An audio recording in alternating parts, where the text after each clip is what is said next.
Iniciamos, amigos. El pueblo cuestiona hoy con la honradora presencia de una recia figura de nuestro país, como lo es el señor don Reinaldo Espinal, una figura conocida, querida y respetada.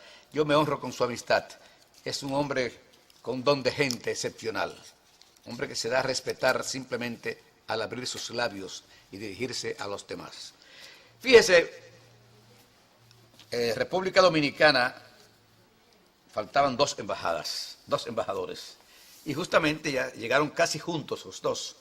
El embajador de China llegó hace unos días, presentó sus cartas credenciales, y también llegó la embajadora norteamericana, República Dominicana, llegó hace, diríamos, horas prácticamente.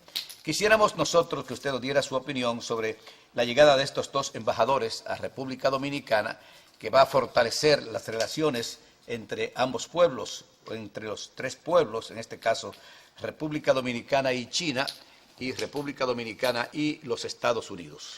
Muchas gracias, don Ercilio. Lo primero que quiero, como es natural, es darle las gracias por su gentil invitación. Recuerde que este programa es suyo. Muchas gracias. Así lo siento y sé que lo siente parte importante del pueblo dominicano, al que usted le ha dado lo mejor de sus esfuerzos, de sus talentos y de su servicio. Y, gracias. Por supuesto, saludar a todo el pueblo dominicano que le sigue a través de este importante programa. En atención a su pregunta, don Ercilio, como usted bien sabe,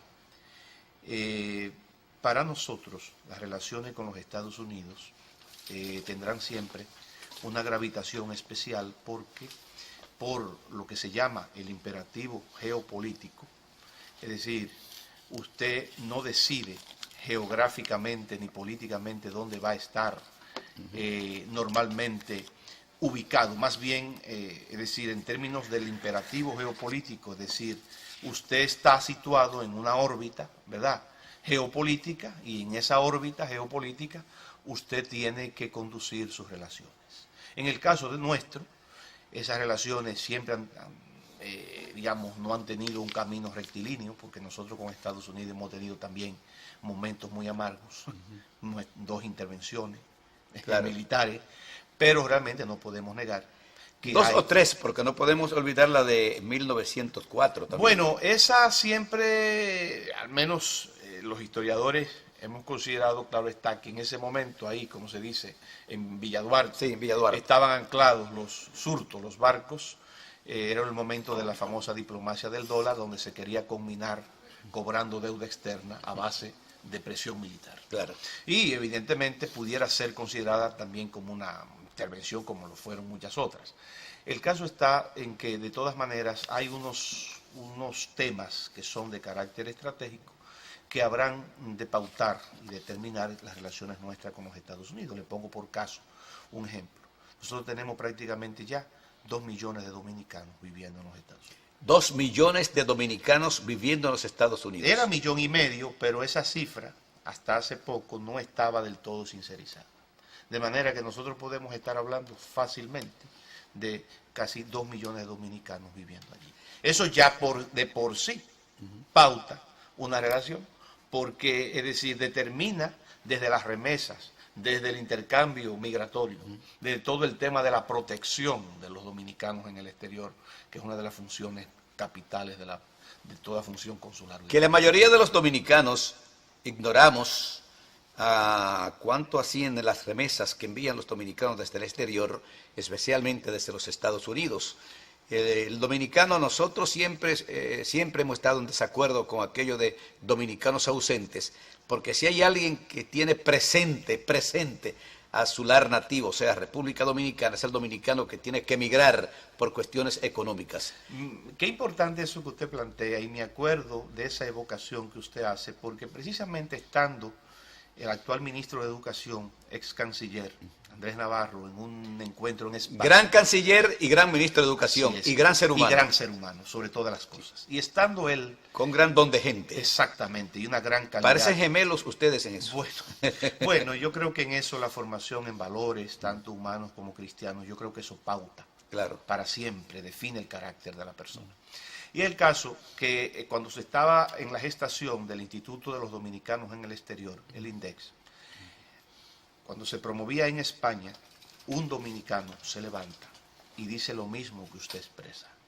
Yo no sé por qué nos denominan a nosotros dominicanos ausentes cuando estamos más presentes que muchos dominicanos que están aquí. Yo diría, y mi discurso siempre, perdón, mi posición siempre ha sido de que el dominicano que está en el exterior tiene más presente República Dominicana, su lar nativo, esta tierra que nos regala Juan Pablo Duarte, Ramón Matías Mella y Francisco Rosario Sánchez, y ni hablar de los restauradores. Nunca ha dejado de pensar en su lar nativo. Así es. Está pendiente a su familiar, al terruño donde nació. Por eso lo vemos construyendo su casa en el lugar donde nació. Así es. Y la tiene presente su patria en la gastronomía, la tiene presente en la música, tiene presente en todo lo que hace. En todo. Y realmente, no solamente en los Estados Unidos, hay dominicanos, muchos dominicanos en Europa, hay muchísimos dominicanos en todas partes del mundo. Y realmente siempre identificado con las raíces. Lo que nosotros abogamos siempre es que ese fomento de la identidad se preserve en las generaciones que continúan. Claro. Para que no se rompa ese vínculo generacional, sobre todo después de la tercera generación, o sea, la segunda o tercera generación. Sí. Hay que trabajar muy fuerte con eso, ¿verdad?, para que se preserve y se mantenga la identidad. Pero por todas esas razones ya expuestas, nosotros tenemos con Estados Unidos una relación muy especial en términos comerciales y económicos, usted sabe lo que eso significa. Claro. También en términos de lo que es, digamos así, la seguridad en la región, porque todo este tema que tiene que ver con el tráfico ilícito de drogas, con todo el tema del delito transnacional, nos obliga a coordinar relaciones. Y eso hay que tenerlo muy presente porque, y esto que le expreso, se lo expreso a usted incluso con una gran preocupación como diplomático y como modesto estudioso de los temas internacionales. Yo creo que al mundo no le conviene, cuando hay naciones que, siendo fuertes, siendo poderosas, optan por el aislacionismo o optan por el unilateralismo. Claro. Aislacionismo fue lo que estuvo Estados Unidos antes de su entrada en la Primera Guerra Mundial. Pero unilateralismo es el caso, por ejemplo, de la guerra de Irak. Querer imponerle al mundo una decisión, que no necesariamente es la decisión que más le conviene al mundo, sino la decisión que le puede convenir o que usted entiende que le conviene personalmente en un momento dado. Es verdad que existe lo que se llama el interés nacional y que se busca el interés nacional, pero debe buscarse siempre la conjunción del interés nacional con lo que es de alguna manera la búsqueda del bien común de la comunidad internacional. Claro. Y en ese tema hay serias preocupaciones, sobre todo en la gestión actual de los Estados Unidos, porque evidentemente se sale de los acuerdos de París, que sustituyen a los acuerdos de Kioto en materia de medio ambiente, de reglas de medio ambiente.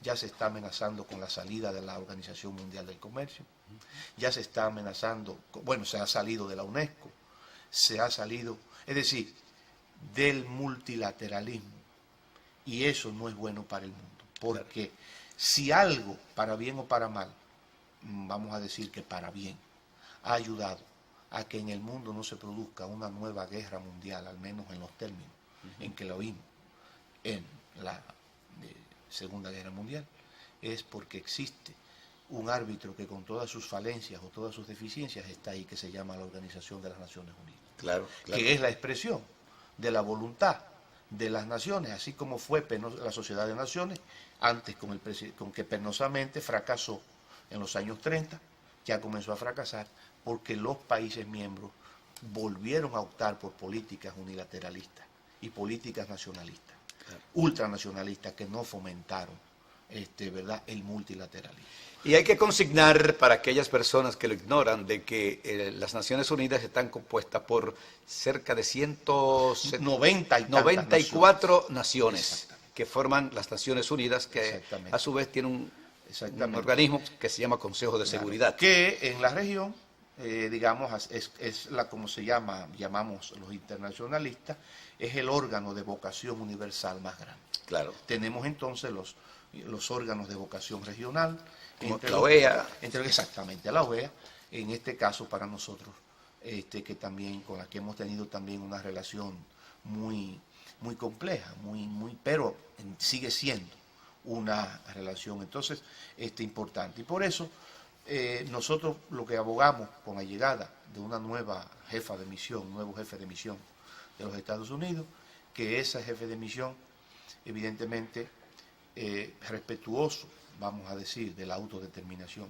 de los pueblos dominicanos, procure fortalecer los vínculos de trabajo y de colaboración bilaterales con la República Dominicana y de alguna manera acogiéndose a los preceptos de la Convención de Viena, que regula ¿verdad?, la acción diplomática, pueda, en el marco del ejercicio de sus funciones, poder, digamos, tener una relación fructífera con el gobierno y con el pueblo dominicano. Y que además hay que decirlo, hay que recalcar en esto de que la República Dominicana, o los dominicanos todos, pues, respetamos y admiramos a ese gran país, a ese gran pueblo, como son los Estados Unidos. Así es. Ahora, en algunos momentos, en su política internacional, pues, no han actuado correctamente en lo que respecta a República Dominicana. Exactamente, y esa no necesariamente ha sido la expresión del pueblo norteamericano. Claro, no, sino de jamás, su gobierno. De determinados gobiernos. De determinados gobiernos y determinados sectores. Sí. Exactamente, incluso muchas veces en pugna, porque recuérdese usted que en la Guerra Fría existía muchas veces pugna entre el Pentágono y la CIA y el Departamento de Estado. Claro. Es decir, no siempre había armonía en la toma de decisiones. Claro. Entonces, eso es así. Es como decía Juan Pablo Duarte de Haití. Duarte decía, yo admiro al pueblo haitiano cuando luchando contra un poder más fuerte, se refería a Francia, ¿verdad?, conquista su libertad, siendo la primera nación negra que se libera del blanco, de la esclavitud. Sí. Eso, ¿verdad? Eso lo dijo Juan Pablo Duarte. Claro.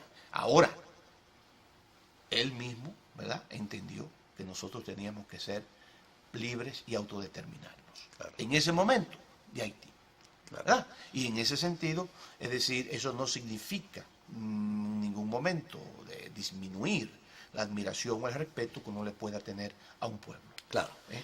Y nos dejó varias cosas. Por ejemplo, Duarte dijo, mientras no se escarmiente a los traidores como se debe, los buenos y verdaderos dominicanos serán siempre víctimas de sus maquinaciones. Y lo decía porque él sabía muy bien que ya, aún en el mismo fragor de la Guerra de Restauración, como había ocurrido ya antes de la proclamación de la independencia, habían malos dominicanos que estaban negociando la independencia. Sí, claro que sí. No creían en la independencia. No lo creían. No creían. El ejemplo mejor que tenemos de eso es el Plan Levasseur de 1843, donde estaba Buenaventura Báez negociando con los franceses la independencia dominicana. Es decir, Duarte, como decía Juan Bosch en un momento, su grandeza fue que en un país pequeño, limitado, con muchas carencias, entendió que ese pueblo pequeño y limitado, aunque fuera la lucha de David contra Goliat, podía autodeterminarse. Bueno, pausamos, amigos, por unos cuantos segundos para cumplir con nuestros compromisos comerciales y luego volver con nuestro invitado especial, que lo es el embajador Reinaldo Espinal. Pausamos.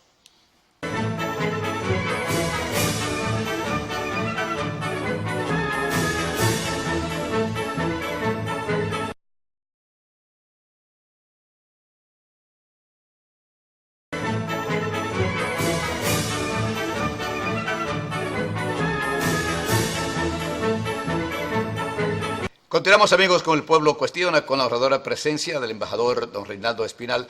Hay un tema que yo quisiera su opinión, o quisiéramos su opinión al respecto, como es el caso de las relaciones dominico-china, que recientemente pues se establecieron.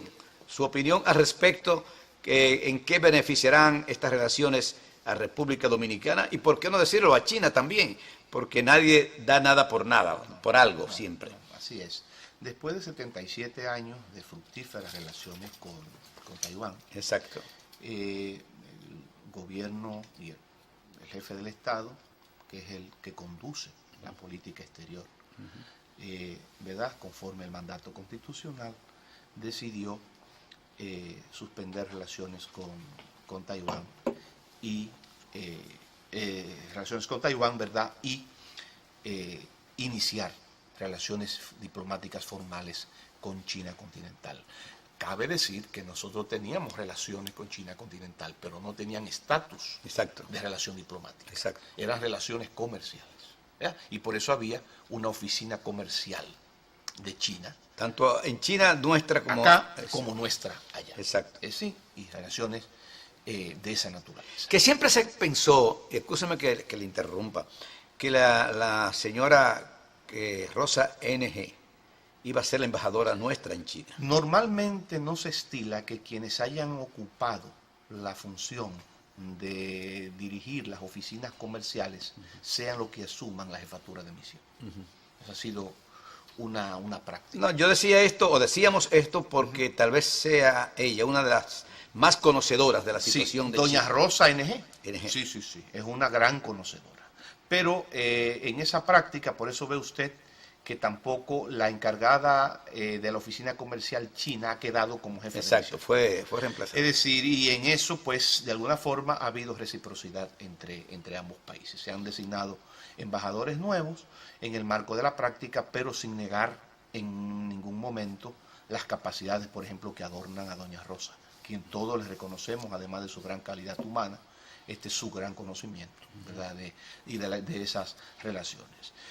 En lo que concierne a las perspectivas de esas relaciones, como de cualquier otra relación que inicia, es natural que siempre se forma sobre la base de intereses mutuos que ambas partes pueden tener. A nosotros, yo creo que si realmente esto se trabaja con la debida presteza, con el debido rigor, yo creo que habrán elementos muy importantes que tendrán que ver con la inversión, que tendrán que ver con el turismo, en el sentido de que usted sabe que estamos hablando de una nación de 1.300 millones de habitantes, donde se va desarrollando una clase media y un ascendente crecimiento. Eso evidentemente tendrá necesariamente que impactar el tema de la inversión, tendrá que impactar el tema del flujo turístico, tendrá que impactar el tema del intercambio científico, comercial, y yo creo que si esto se trabaja debidamente, pues el pueblo dominicano y el Estado dominicano, ¿verdad?, serán lo suficientemente inteligentes como para sacar el debido provecho a esta relación. Evidentemente, China es natural que anda buscando fortalecer sus espacios de incidencia geopolítica en el mundo, no solamente en América Latina, y tiene unos intereses estratégicos bien definidos, no solamente en la región, sino en el mundo, que tienen que ver con asegurar, evidentemente también desde la seguridad alimentaria, desde el posicionamiento estratégico en materia, digamos, de la logística de intercambio comercial. Por eso tiene tanto interés, por ejemplo, en el tema de los puertos, de la inversión en los puertos, de la inversión, ¿verdad?, en todos aquellos elementos que contribuyan a fortalecer el intercambio comercial. Y en ese sentido, bueno, pues es de entenderse que habrá de ser una relación mutuamente beneficiosa, pero evidentemente siempre en estas cosas hay que ir con la debida prudencia. Claro. Hay que esperar cómo van a comenzar a marchar los acontecimientos. Yo creo que ya el primer paso formal e importante se ha dado con la designación de embajadores, tanto jefe de misión dominicano en China, que es el embajador Brioni Garavito, un querido amigo y compañero que fue mío en el seminario, muy apreciado. Así. Le tengo un cariño muy especial y me constan de sus credenciales, sus condiciones, y no tengo la menor duda de que así como lo hizo como jefe de misión en Colombia o en Canadá, pues va a asumir con la entereza, el compromiso y digamos, el profesionalismo. Aunque hay que señalar, señor embajador, también de que a los Estados Unidos no le cayó muy bien de que República Dominicana pues estableciera relaciones con China. Bueno, es natural porque de alguna manera, por la, digamos, tensiones que están surgiendo en el marco de las relaciones con China, y muy especialmente por todo este tema que ahora sobre todo se ha planteado en la gestión del presidente Trump de la guerra comercial, ¿verdad? Y todo este tema, pues es natural que en la órbita de incidencia geopolítica de los Estados Unidos, como fue antes con Europa y la doctrina Monroe, ellos vean con preocupación cualquier potencia ascendente que tenga incidencia en la región, porque de alguna manera es como decir, estás en nuestra terra nostra, ¿verdad? Está en nuestra órbita geopolítica, pero hay que entender que tampoco las relaciones internacionales ni las relaciones diplomáticas están congeladas, en el sentido de que no estamos viviendo ya la época de la Guerra Fría. Claro. El perfil de lo que los internacionalistas estudian o vamos estudiando indica que para el 2030 ya, muy probablemente China estará digamos, en una posición prácticamente muy próxima o de igualdad a lo que es de alguna manera Estados Unidos, y para el 2050 la India. De manera que las relaciones internacionales no son estáticas, son dinámicas. El mundo vivió esa bipolaridad, Rusia, digamos, Unión Soviética, Estados Unidos, pero después de eso lo que ha habido es una especie de redistribución del poder mundial. De manera que no podemos decir que ya estamos viviendo la era en que alguien podía de una manera unilateral imponerle al mundo las decisiones. El poder del mundo se ha ido diversificando y en esa misma medida los países han ido también redefiniendo sus relaciones. Eso no está mal, porque a fin de cuentas no hay un dictum, no hay un dictamen que diga que un país tiene que matrimoniarse por toda la vida con alguien, no. Es decir, en el sentido de que el poder no es algo que nadie tenga cautivo o secuestrado. Estados Unidos, y eso es lo importante que uno aboga, que Estados Unidos y la gestión actual pueda comprender que al mundo le va mejor cuando el poder está mejor distribuido. Y cuando mejor compartido. Y cuando no se quiere, de alguna manera, o se pretende de manera unilateral, imponerle al mundo lo que el mundo debe ser, pero tampoco le va bien al mundo, ni le va bien a quien lo haga, queriendo sustraerse de la responsabilidad que conlleva participar en las decisiones multilaterales. Porque dígame usted, ¿cómo usted se sustrae ahora a la problemática del medio ambiente? Claro. ¿Cómo usted se sustrae a la problemática del terrorismo? ¿Cómo usted se sustrae a la problemática del delito transnacional? Tráfico de drogas, tráfico de armas, tráfico, todo eso supone una inteligencia capaz de coordinar acciones que van más allá del interés unilateral. Y que ningún país de los que forman las Naciones Unidas está en capacidad de hacerle frente solo a todos estos males que usted acaba de señalar. Tiene que ser mancomunado. Por eso es que los internacionalistas convencidos abogamos por el multilateralismo, porque es la forma de poder promover el interés colectivo, es decir, sin menoscabo del interés personal, porque a fin de cuentas esta es una jugada incorrecta. Cuando usted cree que está defendiendo lo suyo, debilitando el interés de los demás, usted se está debilitando.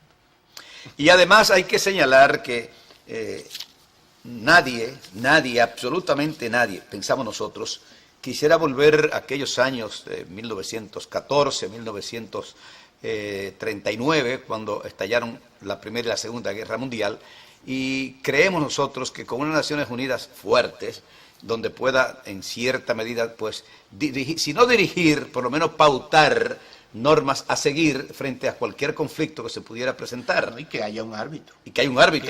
Que en este caso serían las Naciones Unidas. Por eso le decía yo, ¿verdad?, al inicio del programa, que a pesar de los pesares y a pesar de que el mundo está convulso y tiene, digamos, sus problemas muy serios, no hemos tenido una confrontación global nuevamente.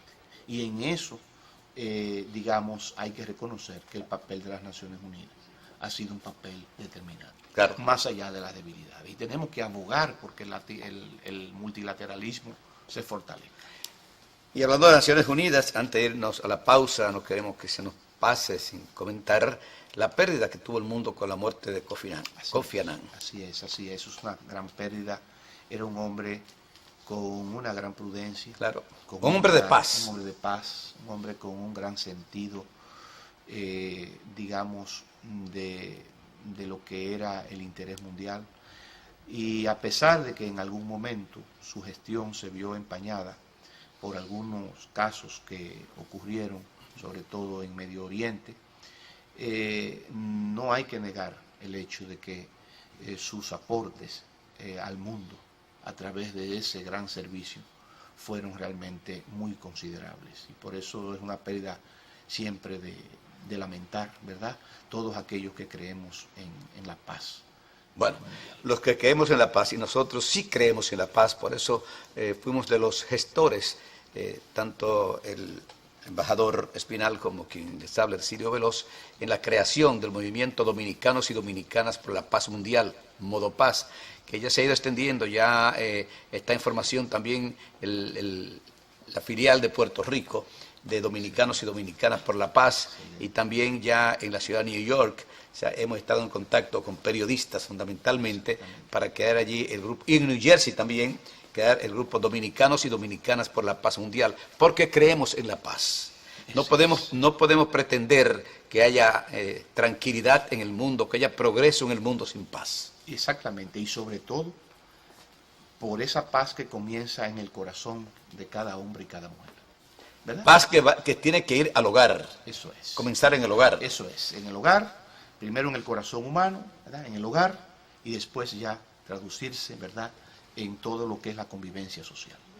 En el entorno donde vive, la provincia, el sector donde vive, y luego a nivel nacional. Eso es. Buscamos paz nacional, buscamos tranquilidad nacional, y para eso todos los dominicanos de buena voluntad deben hacer de una manera, no es que pertenezcan al movimiento Dominicanos y Dominicanas por la Paz Mundial, pero hacer algo por la paz. Así es. Hacer algo por la paz. Usted y yo estamos obligados a hacer algo por la paz. Usted lo puede hacer.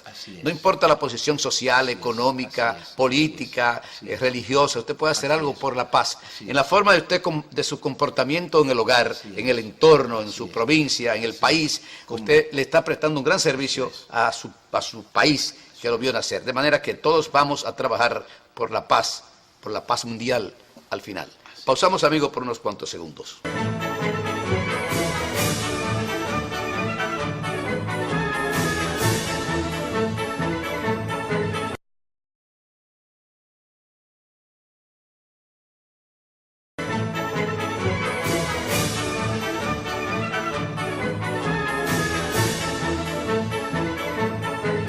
Continuamos, amigos. El pueblo cuestiona hoy con la honradora presencia de una destacada figura como lo es el señor Reinaldo Espinal.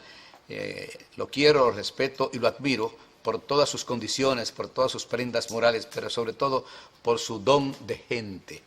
Un hombre que sabe lo que es la delicadeza para con los demás, cómo se debe tratar a un ser humano. Fíjese, quisiéramos o no quisiéramos que el programa terminara sin que usted nos hablara de algo que nos atañe a todos, que usted tuvo que estudiar, que tuvo que conocer, que yo también, la moral y cívica. ¿Por qué se ha perdido la moral y cívica? ¿Por qué en las escuelas se dejó de dar la moral y cívica? ¿Por qué la diferencia entre los estudiantes de ayer y los estudiantes de hoy en lo que respecta al comportamiento? Ese es un tema, don Ercilio, de altísima importancia. Y yo le agradezco que a pesar de lo limitado del tiempo de su programa, siempre le dedica un espacio, claro, a reflexionar sobre este tema. ¿Qué ha pasado? El diagnóstico sería, para poder hacerlo a profundidad, ¿verdad?, necesitaríamos un programa, solo un programa. Pero lo podemos hacer, ¿eh? Pero lo vamos a hacer. De todas maneras, mire, yo creo que para cualquier labor, cualquier acción humana, se requiere realmente preparación. Y lo que ha pasado es, a mi humilde criterio, que esta misma vorágine del capitalismo ha ido llevando a que el ser humano se vaya concentrando en atender, y esto quizás de alguna manera ha impactado también el tema de la educación, se haya concentrado en priorizar lo que se llama el hacer sobre el ser. El hacer sobre el ser. Hay dos condiciones, decía un gran maestro español del protocolo, de la urbanidad, de las buenas maneras, el maestro Urbina decía: saber ser, saber estar y saber funcionar es saber vivir. Saber ser, saber estar y saber funcionar es saber vivir. No creo, y eso es un desafío que yo lo asumo y que lo asume el ministro actual, que lo ha dicho públicamente, y yo también lo he dicho y lo hemos dicho, lo que creemos en la educación integral, que hay que pensar seriamente en cuál es el ser humano que queremos formar. ¿Qué ser humano queremos formar, don Hercilio? ¿Un ser humano que solamente se convierta en un engranaje del mercado? ¿Un ente dedicado solamente a producir? ¿O un ser humano capaz de cultivar los mejores valores del espíritu? ¿Un ser humano capaz de relacionarse con los demás de forma armónica, de forma respetuosa? Y un ser humano capaz de aportar a su sociedad en la construcción de lo mejor. Ese ser humano integral que piense, claro está, en su autoestima, pero que piense en la familia, que piense en la sociedad, que piense en el medio ambiente. Que piense en el servicio a los demás. Piense en el servicio a los demás. Al prójimo. Al prójimo. Que entienda que su realización plena no va a ser posible sin una relación fructífera con los demás, en servir y dar a los demás. Si no trabajamos con esa dimensión del ser humano, lamentablemente vamos a tener una sociedad y una educación mutilada. Y por eso que usted está tocando, toca una de las grandes preocupaciones de hoy en todos los currículums del mundo: cómo formar ciudadanos cabales. Ciudadanos cabales. Para eso es de obligatoriedad que tenemos que volver a la educación, a la moral y cívica. Ahora se le llama educación en ciudadanía. No importa ya, digamos que este debate tal vez no sea ahora el más pertinente, de si tiene que ser una educación confesional o no confesional. No creo que ya ese debate sea tal vez el más determinante, pero sí, en sociedades plurales y complejas como la que tenemos, necesitamos un código de valores en base al cual nos vamos a conducir y nos vamos a manejar. Sobre todo porque siendo la familia la primera célula de la sociedad, debe preocuparnos a todos cómo se ha ido degradando, cómo se ha ido destruyendo la familia. Claro, comenzando porque... Alguien dijo, y un amigo suyo, fue un amigo suyo, dijo que ya no hay familia, sino gente en casa. O, de alguna manera, digamos, una casa que no es un hogar. Que no es un hogar. Gente en casa. Gente en casa. Gente en casa. Hogar es otra cosa. Exacto. Hogar es otra cosa. Ahora lo que hay que preguntarse es, ¿por qué vamos llegando ahí? Fíjese, hay una tragedia social. Y yo se lo digo así. Se lo digo en ese tono un tanto trágico, pero lo digo con toda la intencionalidad. Hasta con tristeza lo dice. Y con tristeza.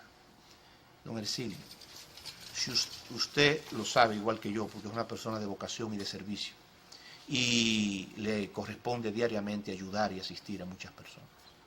Cuando usted va a la emergencia de cualquier hospital, se encuentra usted con la tragedia de que la mayoría son madres adolescentes. Sí. Muchachas es una tragedia nacional. Es una tragedia nacional. Si alguien no quiere ver en eso una tragedia social, está cegado. porque estos son los que están formando hogares, don Estilio. Dígame usted. Niños criando niños. ¿Con qué condiciones éticas, psicológicas, morales? Físicas. Fisiológicas. Están dotados de qué instrumental para poder formar. Ahí está el deterioro de la familia. Anda, por favor. Ahí está Pero claro, la destrucción de la familia. Claro, en ese. Y eso es un asunto que hay que ponerle atención en la política pública, porque es que de ahí depende todo lo demás. Bueno, decía alguien, Ortega y Gasset, para aquellos que no lo saben, porque la mayoría no sabemos lo que es vivir. Vivir es saber convivir con los demás. Así es. Vivir es saber convivir con los demás. Y para usted poner en práctica eso, usted tiene que respetar a todo el mundo, sin excepción. Respetar a todo el mundo si usted quiere respeto para usted. Muchos queremos que nos respeten, pero no respetamos a los demás. Y no importa que sea gobernantes, que sea gobernado, no importa la posición social, económica, política, usted debe respetar a todo el mundo, desde el más humilde hasta el más encumbrado ciudadano. Y así pudiéramos empezar a tener una sociedad respetada, admirada, más armónica, cultivadora de los grandes valores, que es lo que le está haciendo falta a nuestro país. Así es. Bien, amigos telespectadores de República Dominicana y del exterior, acabaron de escuchar El Pueblo Cuestiona. Hoy nos honró con su presencia una recia figura, como lo es el licenciado Reinaldo Espinal, una figura que yo quiero, respeto, admiro, por muchas condiciones, pero sobre todo por su don de gente, algo que hace tanta falta en nuestro país. Será pues hasta la próxima. Y para aquellas personas que quieran sintonizar este programa en el exterior, El Pueblo Cuestiona, 1969. Ahí está, lo está viendo, lo está escuchando en YouTube. Hasta la próxima, amigos.